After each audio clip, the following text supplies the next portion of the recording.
SEGA Bits presents SEGA Talk, a podcast talking all things SEGA! With your hosts, George and Barry. Look, it's a giant talking egg. I'm not talking to you. I'm talking to the master here. Say what?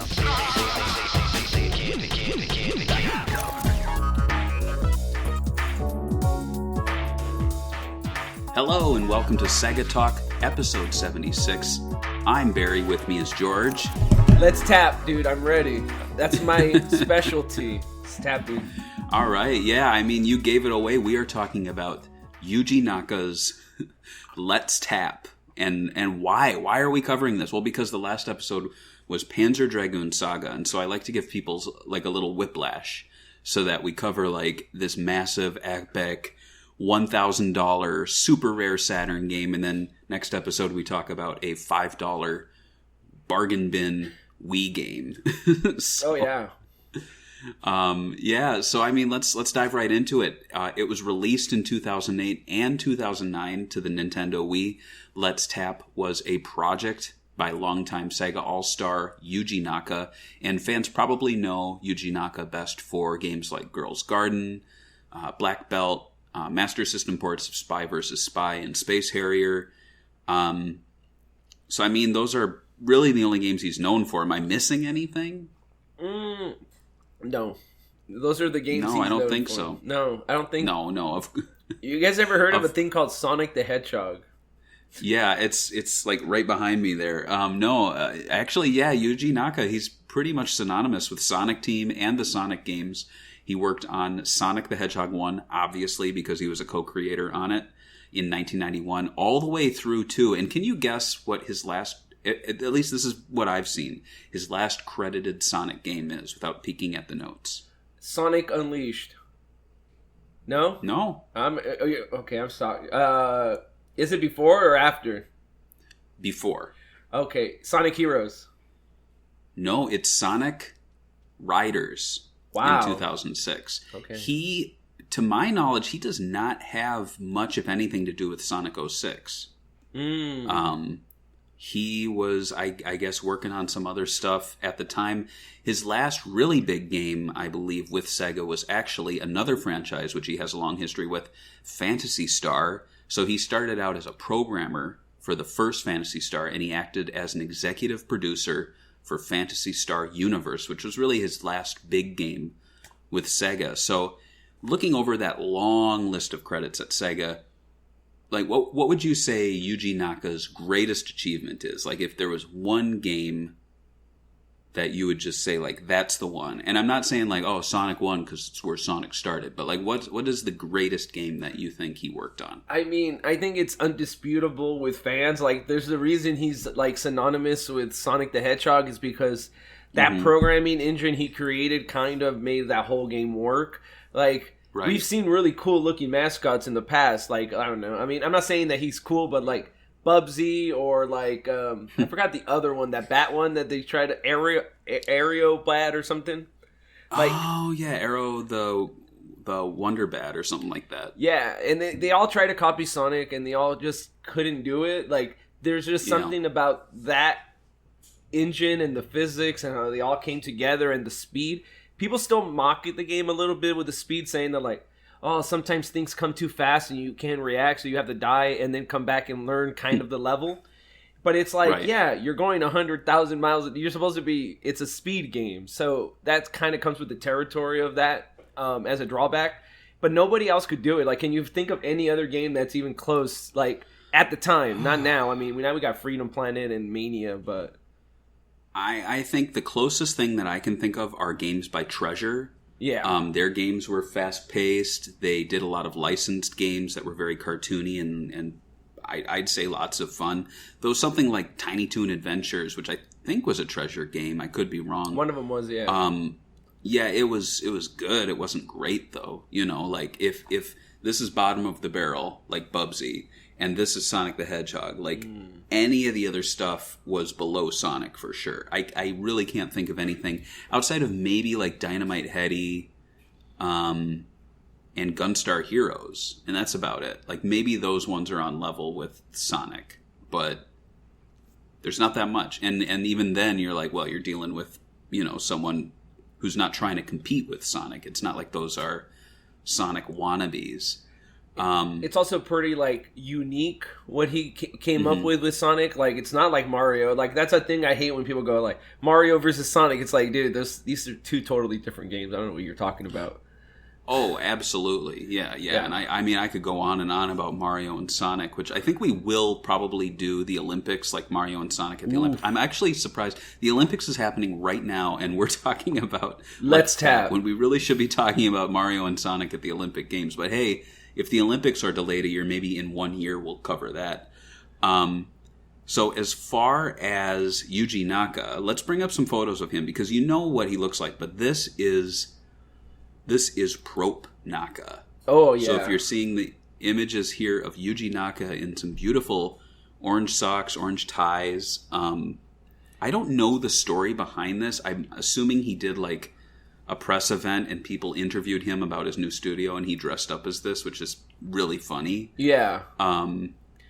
But yeah, prior to these hilarious pictures being taken, in 2006, Yuji Naka actually left SEGA as a part of a support program for independent developers. Now, the story varies. I've seen interviews with him where he was like, I told them I'm leaving and to support me. But, I mean, from what I've seen, this is an actual program that existed. So, if anything, he was like, I'm going to leave and you're going to support me. And they're like, yeah, didn't you get the memo from HR? That's what we're doing. Yeah.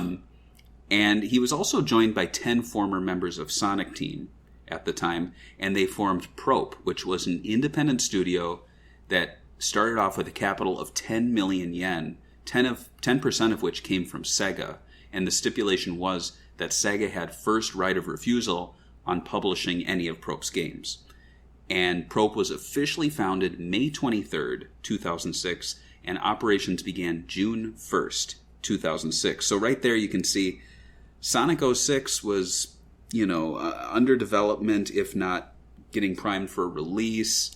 Sonic's anniversary was coming up. Yuji Naka was nowhere near SEGA worrying about those sorts of things. He was starting up a company with some other former Sonic Team members. So with that in mind, like, what do you think of SEGA's independent developer support program? I mean, we don't know too much about it, but to me, it sounds a lot like what happened in the Dreamcast days, where they were kind of like, leave the main office, start a studio, but you're owned by us. In this case, it's more like, go away, you don't work for us anymore. Yeah. I think going with... I mean, now in hindsight, it was probably a bad idea going with Pro, because they kind of, like, dwindled, I think. Like, they released Let's Tap, which I think had the most hype. Sega actually tried to advertise it in certain ways.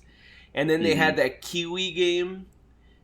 And then they kind of like, yeah, okay, sorry. And then they kind of deflated it. So like, to me, right. At the time though, when I was covering this is like when I first started doing blogging and stuff, I was super excited for this, because in my opinion, I was like, Yuji Naka is the best thing Sonic Team has back then. That's how I felt, So I was like, him leaving is actually good for him, because I kind of felt like at this point, Sega treated Sonic Team like a factory where they were releasing like multiple Sonic games a year, all half-baked. Absolutely. And so, in my opinion, I thought it was a good move for him, and I was thinking that this studio could be the next Sonic Team studio, but I guess, history didn't pan out that way. What was your thoughts? I mean, I was reading Sega news a little bit at the time, and from what I was kind of feeling was that this was a good move for him. Sega did feel like they were making Sonic Team, like you said, into almost like a sweatshop, where they were just like pumping out games, and they were big games too, but not great games. So it's like Phantasy Star Universe, Sonic 2006, like these are massive teams, big budgets.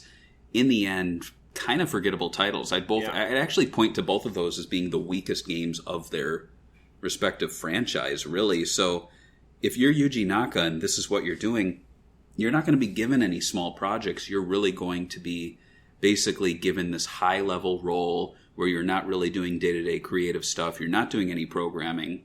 You're basically getting a chunky paycheck and, telling the team, hey, that game sucked, make the next one better. Which, I mean, no offense to Iizuka, but I feel like that's what he does right now. Like, He just kind of he's been in that role forever. And I think it's just because it's a nice cushy job to be in. No offense to the guy, but like I really don't think he's doing that much high level creative stuff. And not only really that, don't. like they haven't made a game in like 5 years. If you think about it, as a solo studio, like Forces has been 5 years. It's crazy to think that they've had a break for that long, considering that during this time they were doing multiple Sonic games a year. Right. Yeah. Absolutely. And so in respect to Probe, their mission was very different from what Sega was doing at the time. Really, they were going to create games with graphics that appealed to all ages. And I don't know if this was a mistranslation, but I think what they were saying is that they wanted to explore 2D and 3D game development, but in new and unique ways. Because obviously every video game studio is exploring 2D and 3D game development. But, I mean, as we've seen, none of Probe's games utilize traditional gameplay controls. It's not like you're going to see a basic platformer or a sports game where you sit down and hold the controller and just do this. Just about every Probe game does interesting, unique, sometimes kind of bland control schemes, but it's always it's different and it's simplistic. Interestingly, though, there were early plans to have Probe play a part in a sequel to Nights into Dreams. However, Knight's Journey of Dreams ended up being developed by Sega Studio USA, and then Naka later claimed he had no intent to return to Sega franchises. I think he was probably jockeying to make a sequel to Knights that was going to be very simple and probably be like Air Knights, which was the canceled sequel, I think, for the Saturn, where, correct me if I'm wrong, the Saturn 3D controller, which disconnects, was going to have a different connector. You go on there and then you would like kind of Wiimote with the Saturn and fly Knights through an accelerometer kind of control scheme, which honestly sounds a lot like, I have it behind me here, Rodea the Sky Soldier. So yes, I really honestly think he was hoping Probe would kind of be doing what like Evening Star, I think that's their name, the Taxman Sonic Mania crew is doing now, where they're an external team, they're doing their own thing, but if Sega comes knocking, they're going to say, yeah, we'll make a Sonic game. That didn't work out, though. I mean, would you have preferred Probe be like a third-party studio that does first-party Sega games, kind of like Streets of Rage 4 is now, but instead it's like former Sega staff? That'd be kind of cool. I like that. There's a few teams right now that I mean, I guess we could say Grounding Inc. that did Crimson Dragon did that Space Channel 5 VR that's supposed to be a sequel to 2. So there's other ones doing it. I think that like Sega and their relationship is not as strong. Like Sega's main account didn't really like advertise Space Channel 5 when it came out. No, which sucked. But when at least with Let's Tap, Sega actually did do it. Did do some marketing for it, and at least, I mean, they showed it at E3 and stuff. So I don't know. And also about his whole like Knights thing. I think he's always wanted to do a Knight sequel. I mean, come on, let's be honest. That Rodea game, and then we had that one he did in Square Enix, which are all trying to be like Knights. So it's like, Knights is deep in his heart, and he wish. And I would love to see him like head a new game, even if it sucks, just so he could do it and get it out of his system. Absolutely, and you brought up Groundling, whatever it was. YS. All these names are awful. Yu Suzuki's studio. He calls them YisNet or whatever. Yeah. That's another kind of situation where it's a legacy Sega IP and the creator is working in their own studio, but Sega's allowing them. So it is happening quite a bit. So going back to Naka's history with Probe and Sega, unfortunately, like he didn't get to do his Knights, but fortunately Sega did pick up the first game that they were developing, which was Let's Tap. So Sega published that. So let's talk Let's Tap. There we go. I did it. So we have a photo here. There's some pretty cool high-res art on the Sega Retro Wiki that I have not seen anywhere else on the internet. So it really sucked today when the websites kept going down, and I was like, let me just have that high-res art of that stupid family playing Let's Tap. Yeah, the site's been down a lot more than it usually is lately. A little inside baseball there. I've heard that if someone does like basic things to the wiki, like uploading like large PDFs or something like that, it'll make the site go down briefly. Oh, God. It's so weird. So it's like when people are doing shit on the back end, that's what's causing the site to go down. Like, sort it out. Anyway, but being a Wii game, I think it goes without saying that Let's Tap has a gimmick, and that in the game is entirely played by tapping. So how does that work? Well, it's pretty simple. Players must place the Wiimote face down on a flat surface and tap the surface so that the Wiimote's accelerometer picks up the vibrations. The taps, in turn, controls the games. And it's worth noting, too, before we really dive into this, the game retailed for $29.99. Because sometimes I feel like we'll talk about a game and go, oh, man, this must have felt like a ripoff. And then, like, I look at the price, I'm like, oh, it was $20. You know? Yeah. So, would you say that Let's Tap was innovative or downright stupid? And do you recall how fans reacted at the time to the game? You know, I enjoyed the game. You know, it was kind of weird because I think it was like a mixed reaction, at least for what I saw. I haven't seen the Metacritic, but I remember I gave it like I think it was like a C+ or something, because I had fun with it. I played it in multiplayer. I actually got people together, and I was like, all right, I'm going to have to review this game. They sent me a review copy. This is one of the first reviews I was doing solo. At least one that I was doing the main game, because before that it was like, you get the PS2 version of this Sonic game nobody wants to review, and it's like, oh, all right, cool. And, you know, not the PS3, so I enjoyed it. I had fun, but in the end of the day, is it innovative? Yeah, because I think it's weird that he figured out, oh, it picks up vibration. Oh, I could make a whole game based on tapping. I don't know. It's just weird. I just don't think of many directors and gamers that are like, I want to make a game all based around tapping. You know what I mean? Like, for sure. If me and you were going to make a game, we'd have all these freaking crazy ideas. Like, we're going to make it a shoot 'em up mech game with anime girls or something, you know? Not like a tapping game, you know? It's so weird. Right. Yeah, and I mean, the game did not debut alongside the Wii's launch. The Wii was out for a few years at this point, so I don't know if they were a little too late with the whole gimmick train. But I think there were always gimmicky games coming out to the Wii that utilized new control schemes. And when there were ones that worked, people talked about them word of mouth, and people would pick it up, a lot of casual gamers. So I feel as though this was a game that probably picked up through word of mouth, sold reasonably well. I don't really know what the sales figures were on this. I don't think they were great, but I don't think they were terrible.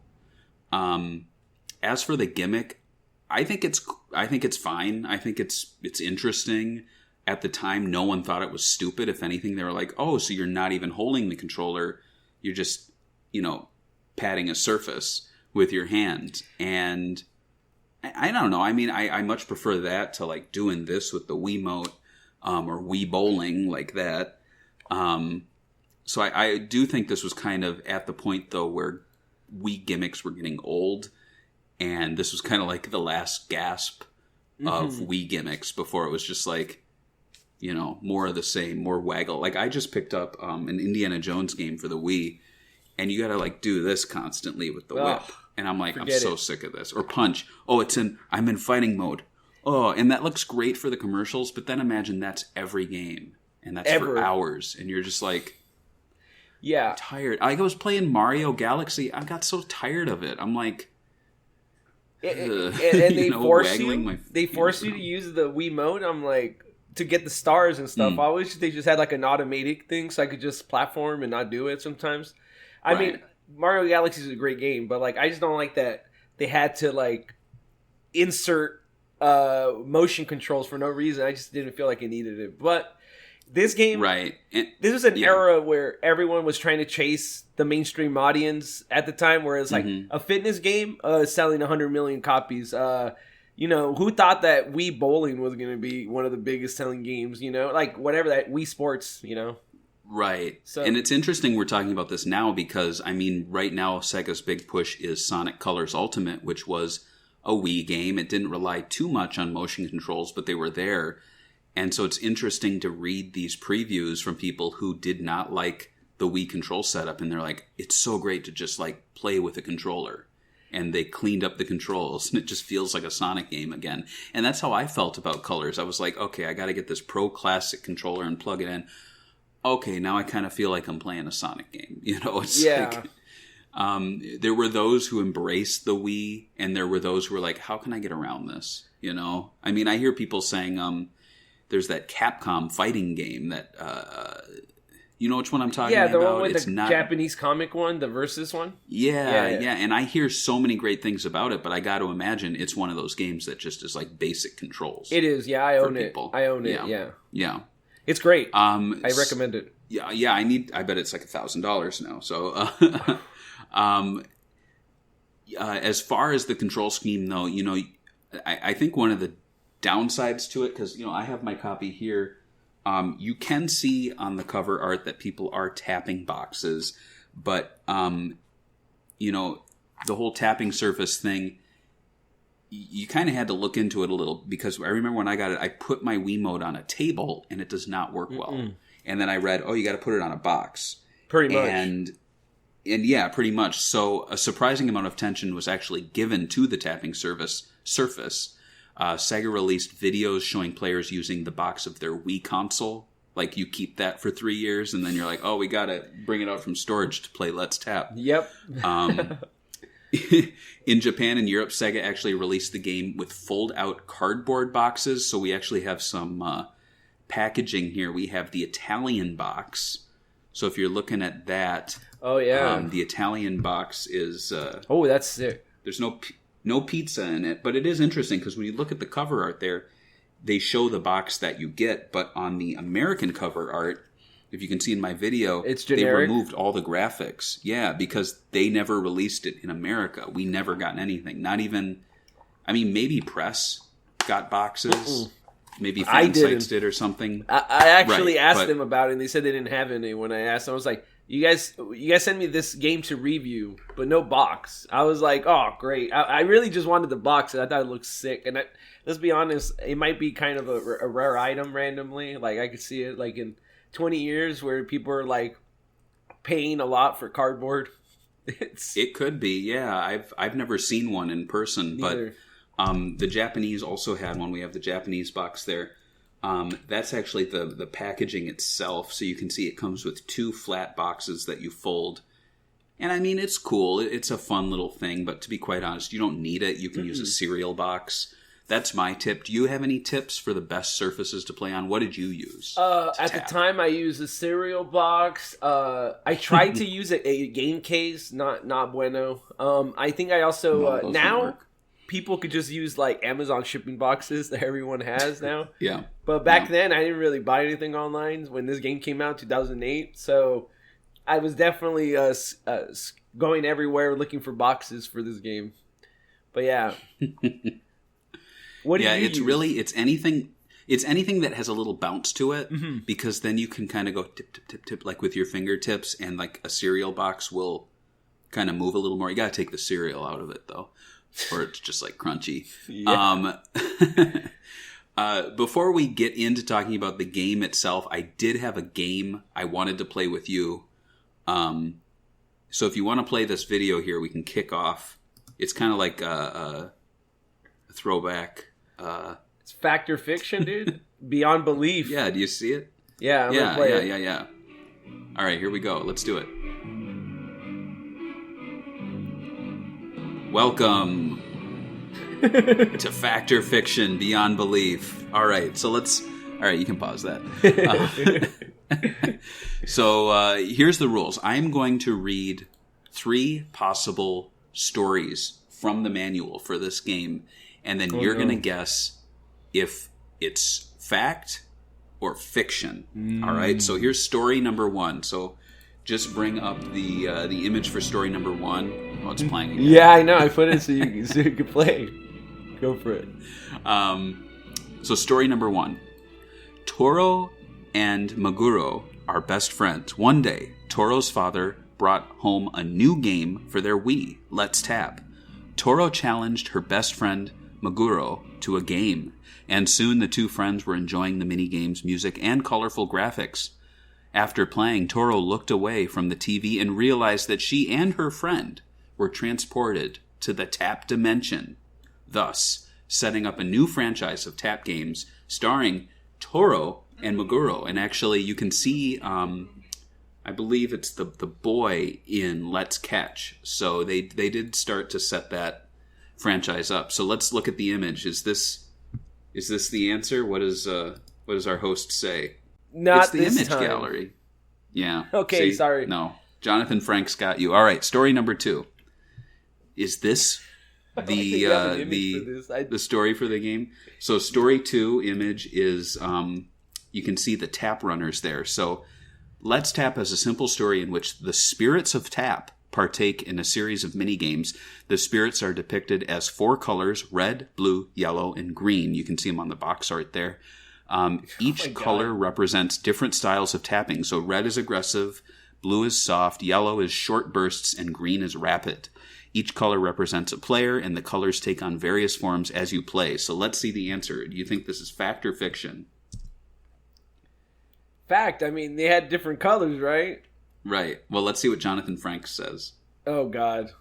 What do you say? This one was invented by a writer. All Yeah. right, dude. I like that how was fiction. it is true. They do have the color scheme, so you had me there a little bit, but no. And I'm pretty All sure right. that the colors don't really mean anything. Well, Do they? let's... No, they mean nothing. Story number 3. All right, I think you can get this one. There is no story. It's a damn minigame collection based around tapping. Do you think that's true? Yeah. I almost thought that's that they true. actually had a story to it, because, I mean, even Samba de Amigo had a story. Well, yeah, if you remember, I dug into the Japanese manual and the Wii manual, and that's where you got all the heavy lore of him being like a poor monkey like janitor, and then he becomes the king of maracas. But yeah, here it's like Yuji Naka's got all these characters of families playing. He's got this little boy and girl who I just made the names up. Those are like names for sushi, I think. Toro and Meguro. Yeah, you got me. I Yeah, actually but- thought that could have been it. So if you want to have a personal canon, you can take one of those 2 stories there. I kind of like the one of the spirits of Tap. I think that's a little cool. Yeah. But yeah, to be quite honest, it's just a collection of 5 mini games. Their names are Tap Runner, Rhythm Tap, Silent Blocks, Bubble Voyager, and Visualizer. And Sega and Probe were nice enough, actually. So the trailers in America were really just gameplay videos of the 5 modes, which is smart. I mean, show it, and then we can see it. So first up, we have Tap Runner. And these open with that classic whoosh, Tap Sega. Runner. Back old. People used to hate that one. But yeah. What? Yeah. I like how somebody has a blue box on the American one because they didn't do the official one. Come on, guys. Right, exactly. But they're actually pretty great little trailers because they're each a minute long. They show you how they're controlled, and yeah, I mean, at least it appears fun. Yes. And so, yeah, as far as Tap Runner, I'd say this was the marquee title of the game. It was on the cover. They used these little runner guys kind of as the stars of the game. You would play up to 4 players competing in a side-scrolling race along an obstacle course where you must jump over chasms, climb up ramps, and edge along tight ropes, in addition to competing mini challenges such as inflating a balloon the fastest. The game is controlled with the speed of taps, with rhythmic tapping making the player jog, faster taps to run, and a hard tap to stop. Or to jump, I'm sorry. So, you said people hated this one. Did you hate this one? Were you those people? No, I actually kind of like this one. I mean, it was kind of frustrating at times because you could lose your rhythm and stuff. And it was kind of like, somebody got lucky and they thought they were better when obviously they have no talent. And I'm the most talented person, right? But regardless of it, I actually had fun. It was one of those like Wii bowling when your grandpa comes in and he just beats everyone because he figured out the angle to throw the thing at real quick. But right. I didn't think it was bad, and it was the one they marketed the most. I mean, my thing with it is that if you have 4 friends playing, if it is a little janky, it doesn't matter because you're all having fun. You're like, oh, hey, it's screwed up. Oh, hey, you're tapping my box. Hey, stop that. But if you're playing alone, it's almost kind of like Sonic Shuffle. I've seen people who are like, so I just bought Sonic Shuffle and I sat down for a solo game against 3 CPU characters. Oh. The loading times are very long. The games take forever. And I'm like, dude, like in 2010, I had 3 friends over. We drank a lot of beer and we played Sonic Shuffle, and it was a blast because we would talk during the loading times. The games were goofy, but we all thought it was fun. Like, I guess so even like you recommend worst, beer. Well, yeah, I just say I just kind of think like even something that someone would consider the worst is actually a lot of fun if you have friends. Like Power Stone is a great game solo, so imagine that with 4 friends or 3 friends. But moving on, the next one we have is Rhythm Tap, and players tap to a moving timeline of musical beats. Comic Mischief. What do you think of Comic Mischief? You're talking about the tap, right? Yeah. Yeah, this was all right. I mean, this is just like what do you call it? A rhythm, like a music game, but like not as in depth. Maybe Hero, they should have pretty much. Yeah. So to me, it wasn't like, oh my god, this is innovative. I kind of already done this. This is probably the one I played the least because it wasn't that unique. But I could see this being the best to play like single player because I mean the concept's so easy. You just wait for the things to come and tap it. But yeah, I mean, if they had more music and more like depth into this could have been its own game, really. Like that was the problem with the game is they didn't have enough like music and like depth into any game. It was just like bare basic mini game. Like here's a cool idea we thought of.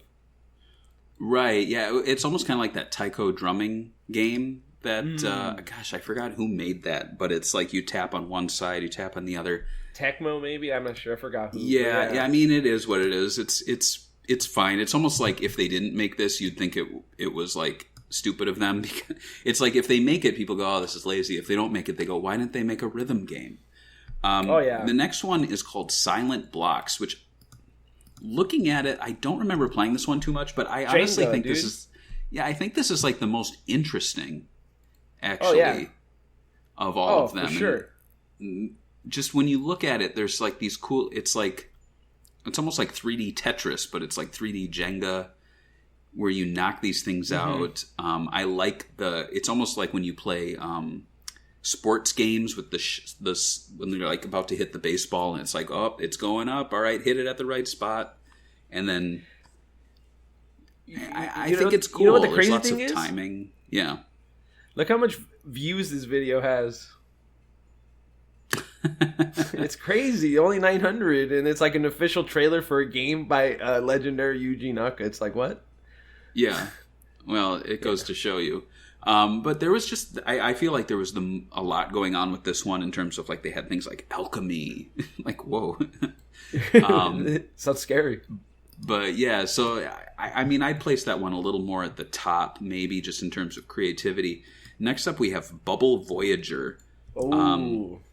So Bubble Voyager has players controlling a character through a maze of floating mines, collecting stars along the way. The minigame also features a multiplayer battle mode for up to 4 players. Honestly, I think it reminds me of, what is that game, Tappy Bird? Remember that? The iOS game? Before Tappy Bird. Before it came out, though. This is kind of like Bird, that's it, yeah. It's like them trying to make a shoot 'em up game, which is really Japanese. So like I feel like every single indie Japanese studio tries to make a game like a side-scrolling shooting game because how easy and cheap they are.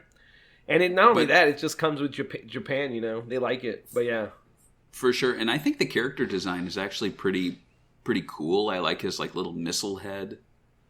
Oh yeah. I kind of like the mechanics of him slowly floating down, so you tap to get him back up. I mean, it works. I think the battle mode looks pretty fun. You can tell I've never had 3 friends come over to play this game. But from what I see, I mean, it looks decent. And then the last one, I mean, is this even a game? It's called Visualizer. So it's a free-form mode where players use taps to create imagery, such as fireworks bursting over a futuristic landscape, paint splattering on a canvas, and ripples of water across a pond. This I thought that the pond one was like cool graphically, but that's about it, you know? It's a tech demo, to be quite honest. Like 100. Yeah, I don't know why this was in the game as one of the 5. I feel like they could have thought of a better 5th minigame compilation. To be honest, this is almost like something like the menu would be. Like, oh, cool, you can kind of control the menu. You know, if you wait, you can make the water ripple. It's like if Mario 64 said, oh, there's a bonus mode where you get to pull on Mario's 3D face. You know, it's like, oh, cool. Yeah, but that's a full game. Like, that's Exactly. a mini game. It's like, what? Okay. So you buy Mario Party, and one of the 5 mini games is that you pull Mario's mustache from Mario 64. That's basically like what they did Exactly. with this. Yeah. Yeah, exactly. That's it for the gameplay. That's it. It's a very, very, very basic game. I didn't put it here, but let's rank these. So what would you say is the best? What would you say is the worst? So, multiplayer-wise, I think Tap Runner was the funnest one because you get that anxiety and stuff where you're like, oh, I'm winning and winning and winning. And then you get kind of excited and you screw up your rhythm and stuff. And that was kind of part of the gameplay, you know, trying to psych people out or get them excited or like put your hand in their face and be like, oh, you can't see where you're going, you know? Right. So, definitely that. Silent Blocks was definitely second. And then definitely last is not Bubble Voyager, but the Visualizer, you know what I mean? So Right. Visualizer shouldn't even be a thing, to be honest, but go on. No, I definitely agree with you. I think Tap Runner was the best. I think, honestly, I thought Silent Blocks had a lot going for it just because it's like its own puzzle game more than just a mini game. Third would probably be Bubble Voyager. I like the character design, actually. I think, if anything, they should have spun that off instead of Rodea. I would have loved to play a game like that's more of a 3D platformer with this like rocket-headed bubble guy. And then Rhythm Tap fourth, and then Visualizer fifth. Visualizer's not terrible, but it's not anything. You know, it's like, oh, I don't hate screensavers, but if you said, hey, what's your favorite PC game? Screensaver? I'd go, oh yeah, I love Screensaver. One of my faves. Which reminds me, when I was a kid, I had a friend. I went to his house only once. He had a cool PC, no games. They were all demos. He's like, you want to play a game? I'm like, yeah, sure. I got a demo. And so we would play for 5 minutes, and then the game would stop because it's like, please buy the full version. He's like, what do you want to play now? I'm like, a real game? So I can only imagine going to a friend's house. Do you want to play Screensaver? You put arrow in corner of screen, and then you see my dad's fishing trip pictures. It's cool. I'd be down, dude. I would too. Let's Tap had an incredibly catchy soundtrack. And there was even an album released by the label Super Sweep. Sound composer credits include Naofumi Hataya of Sega, Yam of Probe, Shoes of Missile Chewbacca. I'm assuming these are companies. Missile Chewbacca. Ayako Saso of Super Sweep, Shinji Hoso of Super Sweep, Masaharu of Base Escape, Mitsuhiro, of Base Escape, and then Noriyuki Kamikura of Base Escape, and then Azusa Chiba of Base Escape. So they had, a fair amount of people working on the soundtrack. Naofumi Hataya is by far the most notable sound team member with a long list of credits that include writing many remixes of Sonic music, working on Sega Rally and Nights, for which he composed the memorable Message from Nightopia, which I think is that's the big da-na-na, that's the big one, right? That's the one everyone knows. I always liked the one where I years later learned it was Home Alone sound bites where Mom. Like, why didn't they get sued by 20th Century Fox? I don't know.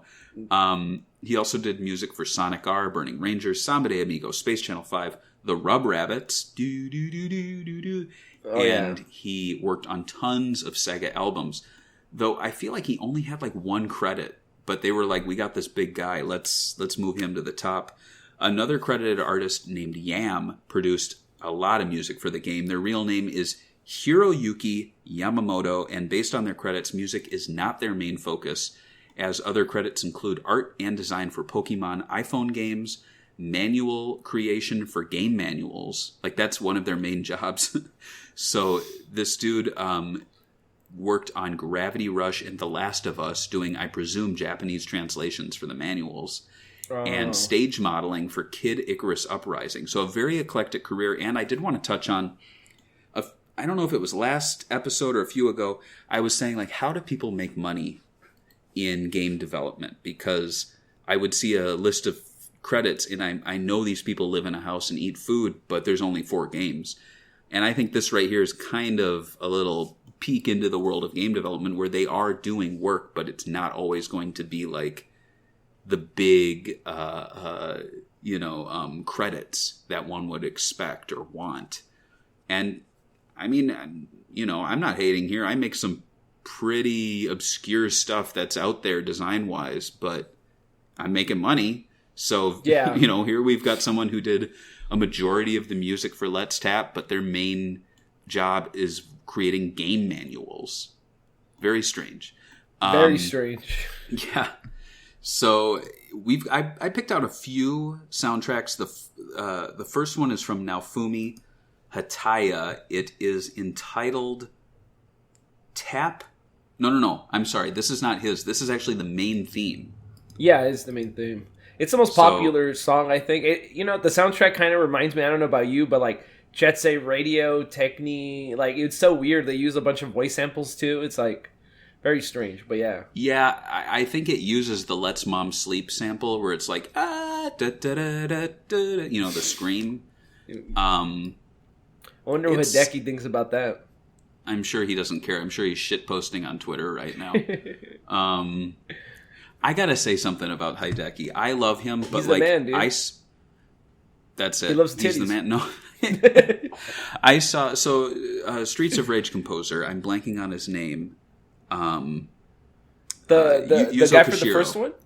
Okay, sorry. Yuzo Koshiro. Yeah. He was making some very cool Twitter posts about like the history of music, showing his studio photos, awesome stuff.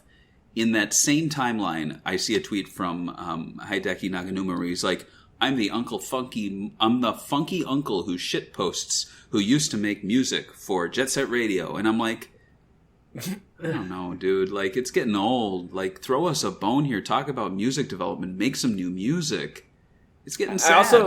We remember when we tried to get him to do an interview, and he was like, no, my English is bad. Now he's like talking about titties all day. What's up, dude? Yeah, I said, okay, if you can't do an interview, tell us your favorite, track that you didn't work on. And that's all he would give us. Yeah, he's not very social. I don't hate the guy at all. I'm just saying, like, I worry for him. The next music track we didn't even play this music. Oh, okay. Well, let's hear it. Sorry. This is kind of weird. It's like kids going on vacation music. If that's what you listen to when you go on vacation. Kid Bop. It's cool, though. It's catchy. I like the robot it is catchy. voice. Let's tap. Get your tapping thing. Yeah, it's cool. The next track I wanted to play was called 365 Children. That's too many. Or I guess like 365, like every day we children. Whatever that means, dude. Yeah, and this is from Naofumi Hataya, who, as I said, had credit on Nights. So let's take a quick listen to this. 1, 2. Counting the kids, you know? I guess so. Never getting up past 4, though. I think 3 is the magic number for kids, you know? It's the 3 amigos. You know, everything comes in 3s, right? Sonic, Tails, and Knuckles. So I gotta say, it's not that great. But he's a big name person from Sega, so they threw him as track number 1, and they put his name at the top of the list. Of course. Smart. Let's check out a track from Yam. Oh, Little Star Yammy. Seeker. It's a lot different, slower. I'll skip it down to 25 seconds. It's like very like smooth, chill. Yeah. It's like elevator music. It's got like Sega CD vibes to it, but I have to imagine this was probably in like the Visualizer or the Bubble Voyager. I like the Yam tracks, actually. I Am What I Am. I like Yam. So that's just a little sampling of the soundtrack. It's worth giving a listen to on YouTube. There's some memorable tracks. There's some not so memorable tracks, but all in all, it's cool. It's nice that Sega had some staff members contribute to it.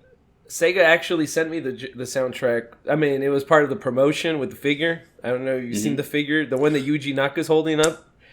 I wish I kept the figure because I didn't, but it's pretty sick. I did send that one out. So let's talk about that. So the game did have some advertising. You had a little story here. So tell the viewers or listeners what it was like promoting this game with Sega's assistance. So at this time, Sega had 5 pieces of artwork for from Yuji Naka, made by the man himself, I guess. I didn't think he was an artist, but if you're looking on the video portion, you could see them. If you don't, Google Let's Tap wallpaper. I don't know why, but it shows up one of the artworks on there, and then you could look at Sega's Flickr account. Basically, it was just a bunch of Let's Tap artwork, and I got one of these artworks to give away. I can't show you my address on the packaging. And I got... first I gotta... Basically, I was giving this away, right? And the person that I... oh, shoot. I can't... Man, my camera's going all crazy. It doesn't see it. Which one? Because they're all here. So which one was the one you got? The first one. The one with the tap runner, and he's holding his hands up with the circle. Let me see. Oh, so that is the one. And the one in the picture is the one you have now. Okay. Yeah. The one that comes up in the thing, yeah. So tell us, why do you have it? Okay, so I picked someone to... So Sega sent it to me, and they're like, pick someone on a Twitter giveaway. And I was like, yeah, easy. Did the Twitter giveaway. At this time, it wasn't my site. It was somebody else's site. So the fact that, like, they trusted me with all this responsibility at the time, especially since it was one of the first games I helped Sega promote. I was all in. I shipped a bunch of items out. I think I did they gave me 4 soundtracks, 4 figures, and then this. But the person that won this never messaged me. And then I waited for 2 weeks. I kept on messaging them, nothing. And I'm like, oh, it's one of those accounts that makes fake accounts so they could get stuff for free. And I was like, So I was gonna give it to the runner-up, but I totally forgot, and it was super cheap. And I was pretty broke after shipping so much stuff out. That I was like, you know what? Fuck them. I just kept it. I was just like, forget it, dude. Let's be honest, that item's pretty sick. So let's it's be real here. It's probably one of my favorite items I ever got. Yeah, absolutely. And let's be real here too. We are in our mid-30s. Mm-hmm. So when you're jumping back here, we're talking about, this is over 10 years ago, 12, 13 years ago. Yeah, 2008. We're 9. We are not well off. So when Sega's this happened. What happened to me was Sega said, hey, we've got a bunch of Yakuza 5 t-shirts. Cool. All right, we're giving them away. Okay, well, Barry, we're going to ship you 15 t-shirts. You pick 15 winners, and then you ship them 15 t-shirts that we just shipped you. I gave away 10 t-shirts. I went to the post office. I spent close to $100. I probably had to put it on a credit card. It probably took me 2 months to pay it off. I was not making that much money, and I did not have the means to give this shit away. And then it was like a curse, because then the same guy was like, hey, you did a great job. I've got another 20 shirts. And I was like, no! Get away from me. That was back then when they were really into the whole physical thing. Now, it's more digital marketing. I love that. I mean, it has nothing to do with keeping the thing. It's more just the hassle of, and I have all the respect in the world for community managers who deal with this shit, because to do it as a full-time job, it's so frustrating. She's like, hey, you won. Do you want it? You won. No one wanted my Tembo the Badass Elephant PS3 skins. No one. I don't blame them. So yeah, that's our little admission there. But as far as advertising, Let's Tap, it came out around the rise of YouTube, and Sega did this a lot at the time. They would do little to no commercials. They would really just put videos up to YouTube and aggressively do it. I mean, Sonic Colors was probably 90% YouTube videos. I remember every single theme park had a video. It would debut. It was a big deal, but you wouldn't turn on the TV and see these. You would see maybe one Sonic Colors commercial. Here in America, we had no Let's Tap commercials. In Japan, however, the game did receive a 30-second and a 15-second commercial. The 30-second one is only on Daily Motion. Oh, yeah. Maybe we should fix that and download it ourselves and host it. Here it goes. Mm-hmm. Oof. Okay. I like it. Yeah. The music. Yeah. That's not a terrible commercial. No, and it's interesting. You notice they do not put the visualizer with the games. They only show the 4 main games. How much you want to bet that it was like, oh, we need one more game. 4 is too little, and then they're like, add that visualizer we used as a demo to show them. You know? Yeah, absolutely. Yeah, let's get out of Daily Motion. It's a little skeevy.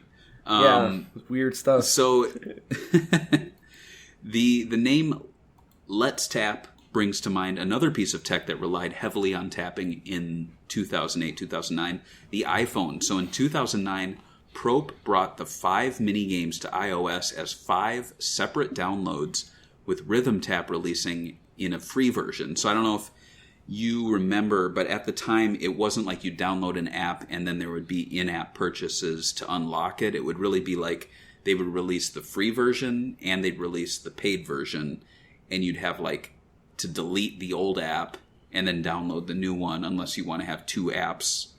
That's like one's a demo disc, basically. That's so not. I mean, yeah, I never had iOS, so I never got to play these games. I do know they released a few of them on there. I mean, it was so weird. It was like they went from making a console game to like trying to like keep this thing alive without Sega's like involvement at all. Like Sega abandoned them. It felt like, and it happened in the same year, because the Japanese version came out late 2008, and in December 2009, the game was rolling out to the West, and then late 2009, all 5 games were ported. Well, not even ported. They're like 2D remakes using kind of 3D assets but 2D sprites. They retailed for 99 cents each, so you could get, quote unquote, the full Let's Tap game for like $5. But they were stripped down. They were single player experiences with no global leaderboards. Reviews were mixed. People didn't really like it all that much. I was frantically looking for my iPod Touch. It's somewhere in my house, but oh god, it does have Tap Runner saved to it, and it also actually has a very rare Columns Puyo Puyo combo game that I've heard people say they can't find online. And I'm like, oh, I have it. And they're like, oh my god, boot it up. And I'm like, oh, it crashes.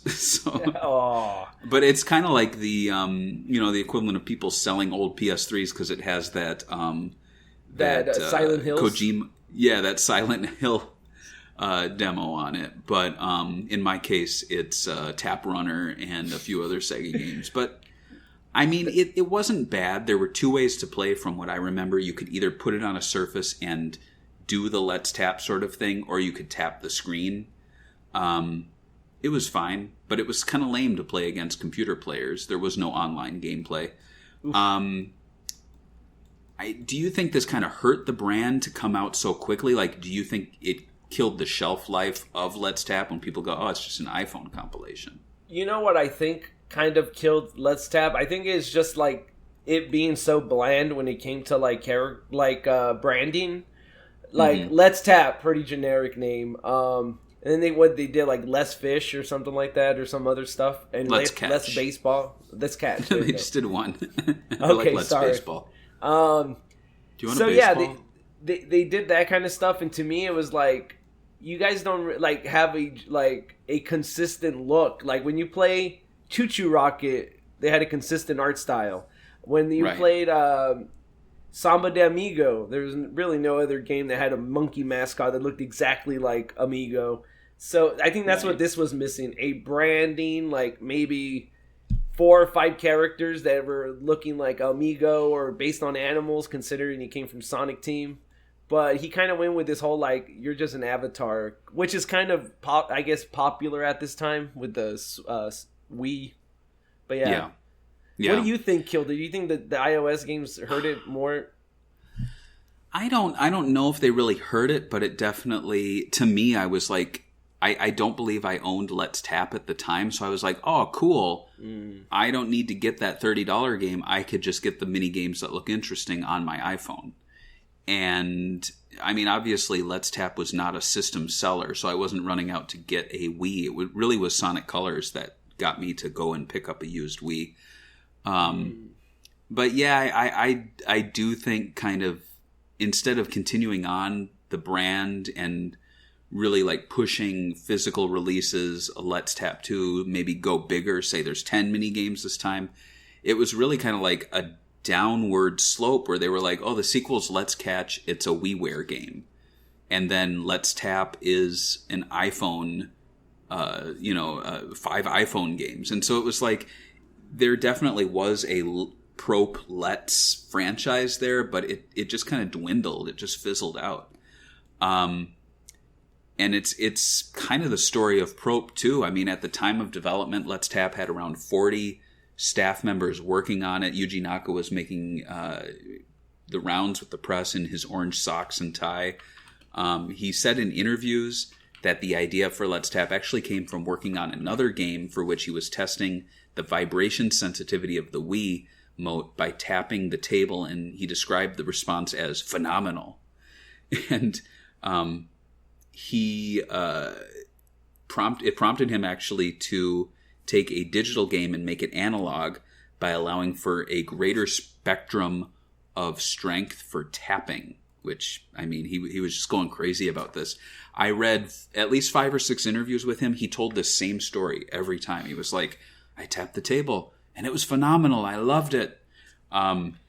Interestingly, too, at this point in 2008, Naka was working on a Sonic-like game, which would end up being Prope's last big game, Rodea the Sky Soldier. And he would drop hints about this in all of his Let's Tap interviews, and people, they wanted to talk about that. They're like, you're making a Sonic-inspired game, talk about that. And he's like, oh, yeah, you'll learn more about it in a little bit. So I was tapping tables, and the response was phenomenal, you know. There was a Gama Sutra. Remember that website? It's still around, I guess. Yeah, it is, yeah. He actually elaborated a bit more on the controls, noting that it wasn't ones and zeros of ons and offs. So, you know, like push the button, let go of the button.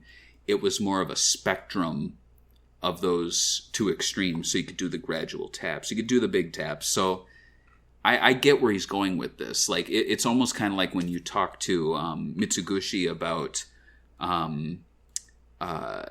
I think that's the right developer's name, about like Child of Eden or Rez. Like, there's a lot more going on there. I feel like Yuji Naka and him would get along great. They probably have working together. But it's just kind of this Yu Suzuki kind of level of thinking where it's thinking outside the box. It's being kind of turned on to some weird and wacky sort of ways of controlling games. And I mean, Let's Tap is simple, but I also think it's kind of cool that he latched onto this kind of wacky control scheme and really went all out. Oh, yeah. He also had some really interesting discussion with various sites about his leaving Sega. So when this was brought up with Game Sutra, this is what he had to say. So they asked him, what made you decide to quit Sega, or at least no longer work under the name of Sega? And so this is from Yuji Naka's perspective. He said, well, I could have stayed under Sega itself, but I already had a very high position there. The game industry has a very short history behind it, and as a result, The more games you make, the further you work your way up the company ladder until you become one of the heads of the whole outfit. Once this happens, you start running out of time to actually make games. It's better to keep yourself directly involved with the actual game process, you know? Directors are pretty high up on the job ladder in the movie industry, but they're still involved with every aspect of the film they're working on. They're still making movies their entire careers. The game industry isn't quite like that, and I think that's a lost opportunity for a lot of people. Before I left SEGA, I was high enough up that I was looking at every game the company was developing. Once I was in that position, though, I found that I wanted to get into the nitty-gritty details instead with the games, including Sonic. The whole, it'd be better if this bit was this instead of that type of thing. There was a lot I wanted to do, but I couldn't gauge until someone was actually tried making it. So I think what he's saying here is he would direct people to do things, and then he'd kind of just sit back and wait for them to do it. And he kind of liked being there, testing it out himself. So at the age of 40, which is insane to me, he's 40, which is, I mean, I don't want to give my age away, but geez, that's like 4 years from now for me. I convinced, in his words, he convinced Sega to let me build a company. Since it's Sega that's behind the company, they're the ones publishing the games. Though, from what I've read, it was an initiative with the company, so who knows. Really, if you're a game creator, no matter how high a position you have in the industry, you need to keep creating. It's better for the industry, and it's more fun for everyone involved. Gamasutra also had an interesting tidbit about some industry gossip, which states that when Yuji Naka left to build Probe, he offered any Sonic team member the opportunity to go with him, and almost no one did. This was used to prove his lack of relevance in the current industry. Though, like I said, 10 people did go with him, so that's not no one. I mean, that's not like on The Office when Michael Scott went to make a paper company and like Pam left with him and that was it. You know, like... It's a whole like... Come on, who's leaving with me? Who's with me? In Half Baked, when the guy leaves the record store. Yeah. Yeah. So I can already imagine him looking exactly like that, going, "Who's coming with me? All drunk? Fuck this company." Do you believe that that gossip? Do you think he lacked relevance when he was creating Probe, or do you think it was more like, you know what, you do your own thing, you're the great, we're not. You know, when I used to hear that, like, people didn't like Naka or whatever because he was too, like, hands-on, like he said, like telling people, you know what, your idea is not good, do this idea. So I could see maybe some tension like that, but it's kind of hard to leave a company like Sega to chase someone that you work with's dream. It's like you're at work right now, right? And all of a sudden your boss comes in, he's like, "Hey, by the way, I'm quitting and making my own graphic design company. Let's go." And you're like, "No, I have kids. I have a life here. I know everyone I work with. Why would I leave this to like help you create a new team?" Like, right? It's hard. I don't think it's about relevancy as much as like leaving a high paying job security. Yeah, job security. Sega's been around for 60 years. Probe didn't last 10 years. So like, they did the right choice. I don't think it has to do about him. Like, I think even Yu Suzuki leaving, or like anybody that left, not everyone followed them. You know, they have to show that they're worthy of being followed, right? So exactly, if like he made Let's Tap and then it sold 5 million copies and it was the next big Wii hit, I'm sure more people would have started leaving the company and following him. But yeah, that's my take on it. What is your take? I mean, my take is kind of similar to yours. I think people just wanted job security. I think this was Naka's dream, and it was not a dream shared by his coworkers. I also suspect that he was probably a difficult guy to work with. I know people who I've worked with who, if you were to tell me they are moving to start their own business, do you want to go with them? I, on one hand, would say, well, I respect them. I think they will probably do a good job. And on the other hand, I don't want them to be my boss. Like, they've got their own quirks. There's probably a reason they're leaving, you know, like not because they're being fired, but just because they don't want to work here anymore. Yeah. So there was also an interesting little tidbit. He was asked what his favorite game was, and Naka said it was Lemmings. Wow. He said, consider the architecture and the system of the game really quite superior, and the fact that each one of the lemmings has got his own designated roles in different movements, yet their characteristics are based on real lemmings. So from a character design point of view, I find lemmings quite fascinating. So based on all those little interview tidbits, what insights do you now have about Naka as a game designer and industry veteran? I think he's always been this guy that, like, I don't know, it's weird. Like, he'll make something that's really popular, and then he'll turn around right away and go, like, I don't want to make that anymore.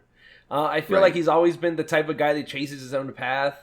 And I think it's probably annoying for not only Sonic Team, but also, like, Sega, because it's like, you basically created Sega as a brand. I mean, like, I think if Sonic the Hedgehog never existed, a lot of fans wouldn't be Sega fans today. Right. So to me, it's like, why are you making Samba de Amigo and Choo Choo Rocket? Like, he's always been trying to, like, run away from his biggest games, I feel like. So I don't know. I think it's just him being himself. And it's weird that he would leave a easy situation where he had no work to work on games, or like how he went to Square Enix to make Wonder World, or what's it called? I don't even know what the game's called. Balan Wonderland?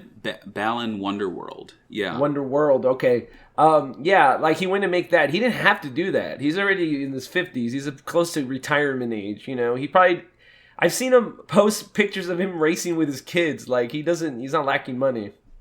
But what's your insight on this?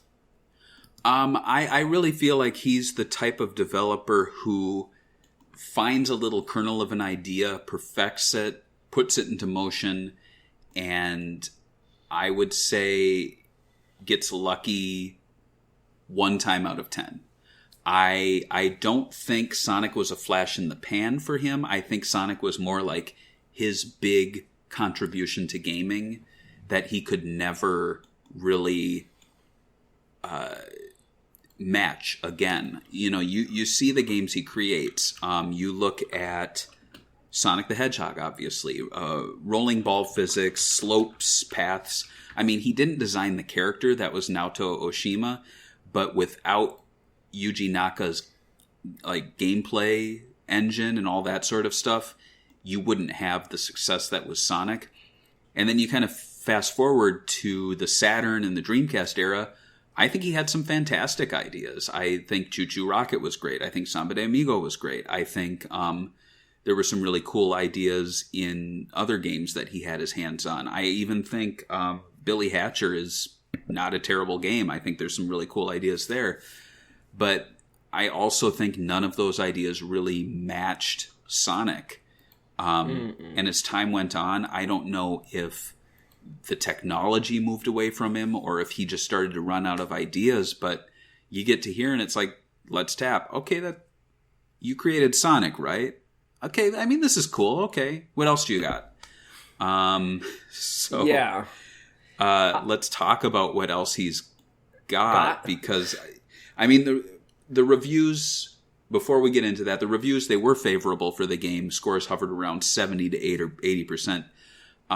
Eurogamer called it one of the few worthwhile and interesting mini-game compilations in existence, and a website called N-Europe called it very original and conceptually ambitious.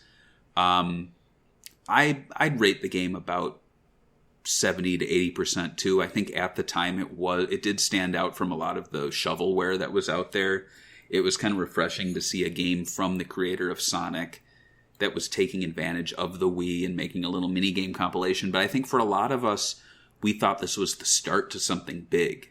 You know, if Sonic started as one little game that was a huge hit and snowballed into this big franchise and Sonic Team and all that, maybe Prope would start off with this little game, and then their next game would be that big Sonic-inspired platformer he was talking about, and we'd all love it. Unfortunately, that didn't happen. So, 2008 also saw the release of Let's Catch, which was a WiiWare game also published by Sega and using the Let's branding.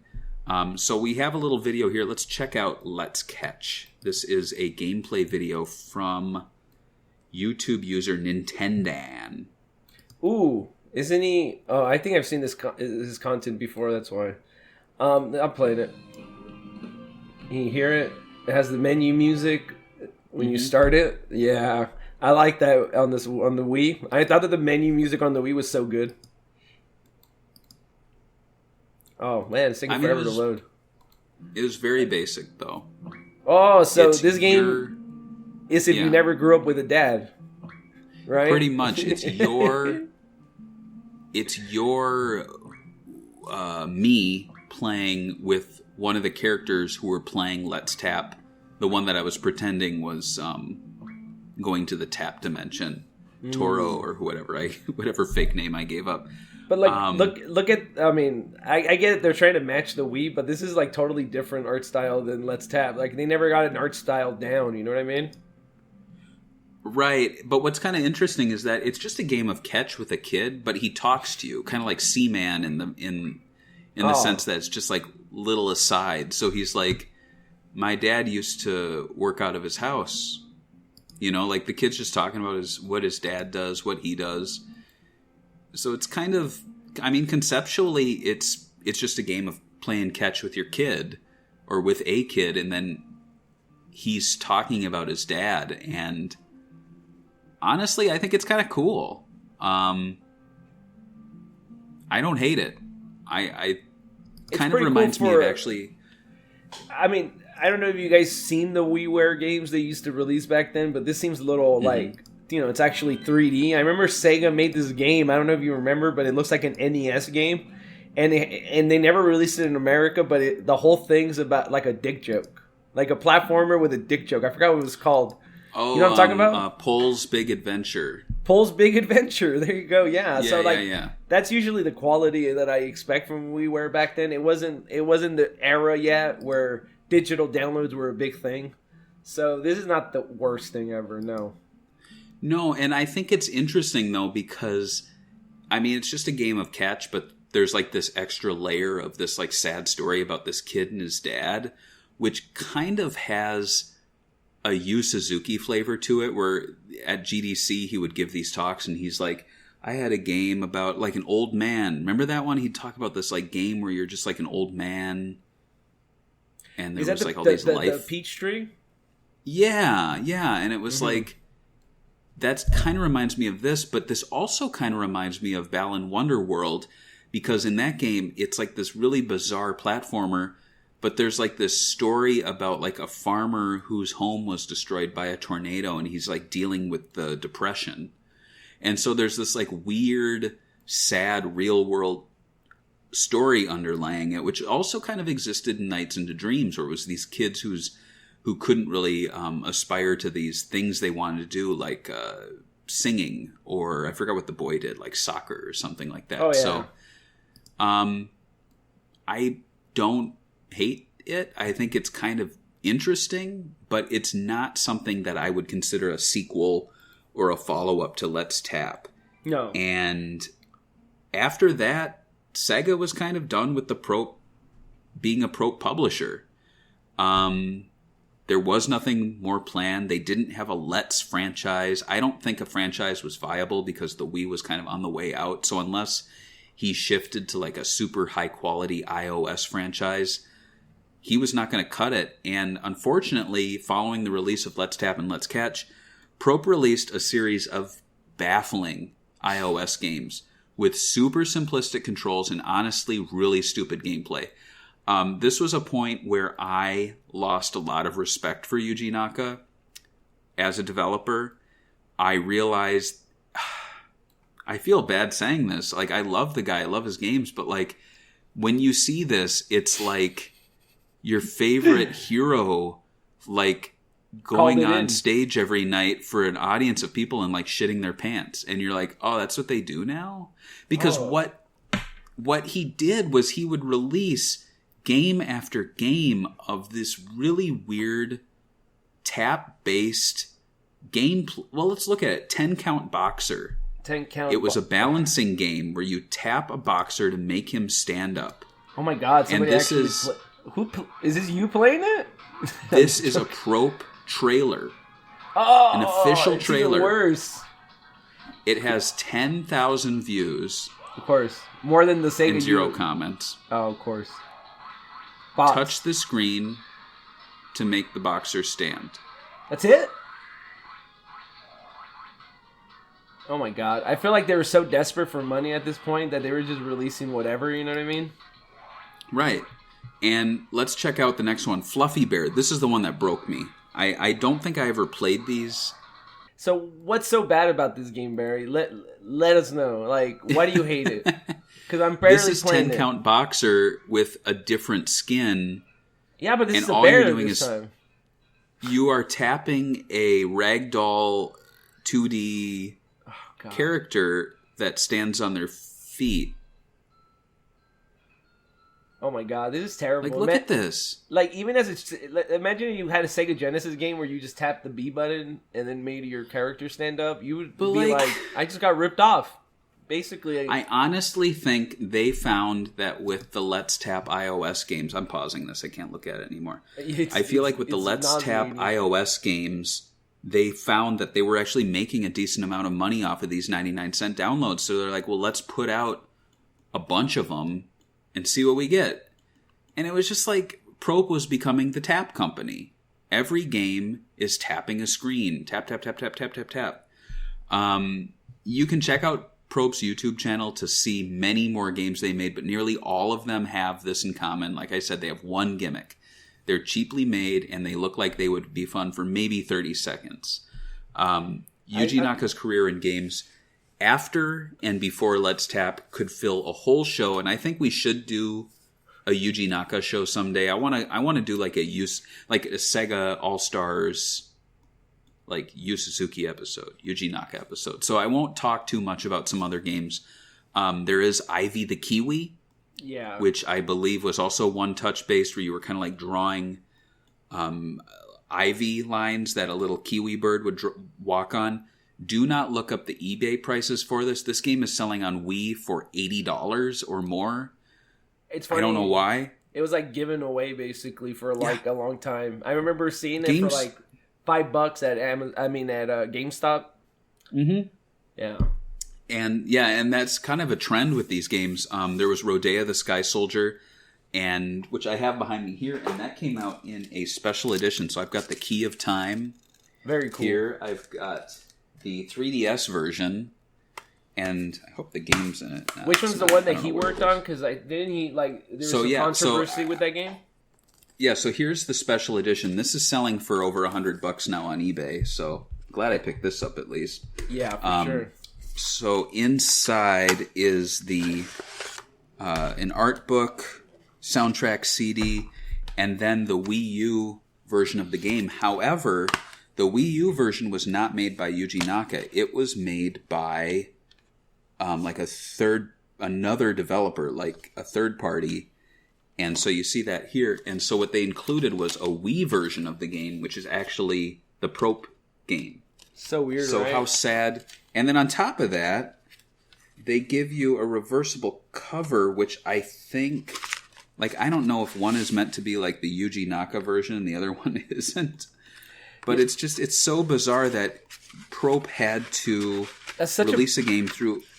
Like, what a weird publishing thing to do, you know what I mean? Like, you're like, oh, I made this game. Yeah, we're going to remake your idea with somebody else. Mm-hmm. And then release that one, but then give your version as an extra?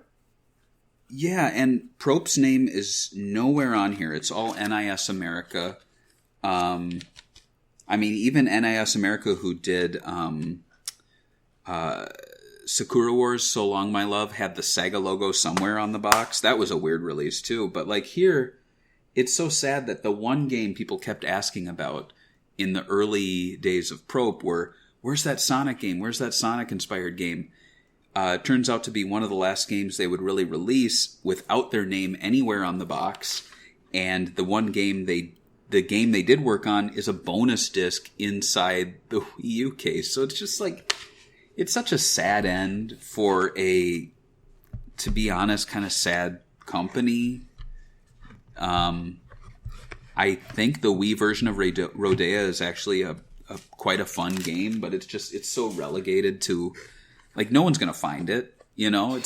I've seen I have the Criterion Godzilla box set, and they, through some sort of like legal loophole, they couldn't put the best cut of Godzilla or King Kong versus Godzilla on there unless they put it in there as a bonus feature. So nowhere on there is it advertised, but if you stick in the bonus disc, the Japanese version of the movie just happens to be there. Perfect. And I feel like this is kind of that, where they're like, we found a loophole to include your original game, Yuji Naka, and he's like, oh, thank cool. you. Thank you, sir. Rodina was one of those, or whatever the fucking character's name is. It Rodea, was like one of Rodea. It's one of those games that was like coming out, delayed, and then it just came out of nowhere, and then it was kind of like shipped to die kind of a game. Oh, absolutely. And they would say like, oh, it's being ported to Wii U, and people are like, oh, awesome, I have a Wii U. And then like word got around that Yuji Naka didn't make the Wii U version or the 3DS version. And they were like, well, what am I playing? This isn't a Yuji Naka game. And they're like, I'll play the Wii version. It's just messed up. But yeah, it's kind of sad. So, there was Balan Wonderworld. I don't even want to talk about that. But, suffice to say, Prope, it fizzled out around 2015 with really the last notable projects being Street Pass Mansion and Street Pass Fishing, which they made for Nintendo, which actually are quite fun Street Pass games. I don't know if those are still there. I don't know how the whole 3DS shop is working right now, but if you have them, check them out. I like Street Pass Mansion. I thought that was pretty fun. In January 2018, Yuji Naka joined Square Enix, and in March 2019 confirmed that Prope was now a one-person company as of April 2017, which is kind of sad. Like, that happened to Yu Suzuki at one point, where he's like, I work for YSNet. Oh, who works there? Me. Yeah. Remember that Polygon article where they went into his office and he was like sitting in the chair, they said, and like he was showing them off their mobile game, his ideas for mobile games. I was like, not good at the time, and then he made 3 or whatever, but yeah. Yeah, right. But yeah, you're like, oh, cool. Well, I saw a funny tweet on Twitter where it was game developers are never unemployed, they're just working on an independent game or something like that. They're like, oh, I'm not unemployed, I'm working on an indie game. Naka has since been let go from Square Enix following the failure of Balan Wonderworld and is currently contemplating retirement.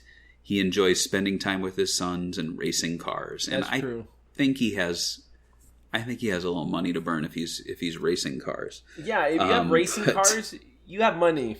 Like, that's not right. That's not something that you just have and pour, Do you think Yuji Naka and Prope deserved better? I think, like, what could have he done differently?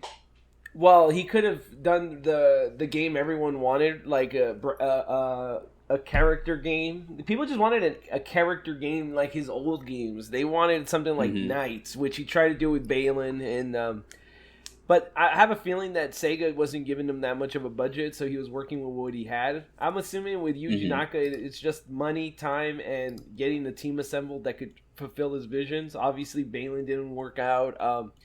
Neither did any of the other games. I guess it's like there's only really one developer from Sega that left, and you mentioned him before. The guy that did Luminous and all those other games. He's the only one that's left. Made companies like Q and Masaguchi. He's the only one that's gotten Tetsuya Mizuguchi. Yeah. He's the only one that's gotten games that people know about after he left. Like, I can't think of anyone else. Maybe you guys could tell me. I mean, Crimson Dragon came and left. Even Space Channel 5 VR is not really popping. Like, I don't hear people talking about it. The reviews are like 20 reviews on the digital store. So I don't know. What he could have done better, who knows, man. But does he deserve better? I don't know, man. It's the industry, No one deserves anything. You kind of make what you make, and that's how it ends up. What is your opinion on it? I mean, on one hand, it's easy to say, oh, he could have made good games. That's what he could have done differently, but that's tough. You need a budget. You need a large team. You need to have a great idea. And I think the problem is that he was spending all this time making Rodea the Sky Soldier, but he was trying to like keep his company afloat through all of these small projects to the point where Rodea was a Wii game in an era of the Wii U. Like, it's just like the home console he was developing for kind of passed him by. And I think he really kind of shot himself in the foot by making these publishing deals by probably selling the rights to Rodea in exchange for something, you know. And he probably said, hey, can you please release the Wii version as a bonus, at least. Right. It's kind of sad. But at the same time, and I have this conversation with people sometime. I hear people go like, oh, remember that actor who was like, okay, like, let's talk about Jaleel White. Like, he was Urkel for, 8 years. He was the voice of Sonic. And then, what's he doing now? He's not doing that much. But are you the voice of Sonic? Were you Urkel? Like, that's a big accomplishment. Or Mark Hamill, who did Luke Skywalker, he didn't do much acting afterwards outside of voice acting. But he's Mark Hamill, who played Luke Skywalker. And I feel like Yuji Naka, if he's not going to find success developing games anymore, he should just embrace that I'm Yuji Naka, co-creator of Sonic the Hedgehog. Maybe do consulting work. Maybe knock on Sega's door and see if they want to bring him back for some sort of legacy work, or just to have his name on a box again. I don't know. Even the Sonic movie, I don't know, give the guy a cameo. It's just I feel like he could probably be doing more with the brands that he made famous. I don't know. I remember Sonic's 20th anniversary, I think. Iizuka got together with Naka and Oshima, and it was just really cool to see them all together. And I think people were kind of speculating, oh, maybe they're coming on for some consulting work. That would be cool, but you know. I'm surprised that he doesn't have, original creators for Sonic don't have cameos in the movie. Kind of like how Marvel at least gave the tip of the hat to Stan Lee by giving him, cameos that all the fans know him, even though he hasn't really written a comic book, since for, maybe 40, 30 years. Right. Yeah. Right. So I don't know. Maybe that's a direction he'll take, or he'll just spend time with his family. That's fine, too, It's just, as a fan, I would love to have Yuji Naka hang out with me, but it's not happening. Maybe so yeah, maybe for an anniversary event, have him do the promo with the rest of the team. That would be a sick event.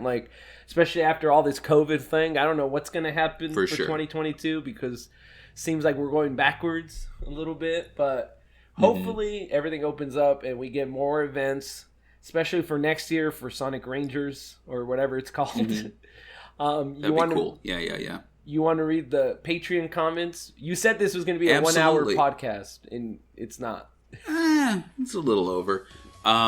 So if you support us on Patreon at any level, every time we do a Sega Talk, we reach out to the Patreon community and ask you guys to give us your memories of the game that we are covering. So on this week's show, we have Nicholas Schaefer, who says, I was so excited to see what Naka was going to do next. After leaving Sega, I expected creative games, but when they announced this, I just scratched my head. I do feel bad that I never gave this game a chance, but this wasn't at all what I was expecting. Man, what a downer. No, hopefully he sees the gameplay and he's like, wow, that visualizer, I'm going to play it. That's true. So, we are not done talking Yuji Naka. We'll be back, but on the next episode, George, do you know what we're going to be talking about? Maybe. I have to look with Patreon, but we might be talking about Dynamite Headdy, which is a game we mentioned in this episode as a game that matches Sonic in quality for the Sega Genesis, so that should be a very good episode, and I also think it's a very underrated game. I actually played it last week with I don't know if you knew this, but the American version had no dialogue, so there's a ROM out there, a ROM hack with the English storyline, translated from Japan. I played it last week. It's actually worth it trying for sure. But I guess we'll catch you guys next time on Sega Talk. Bye. Bye. All right. That does it.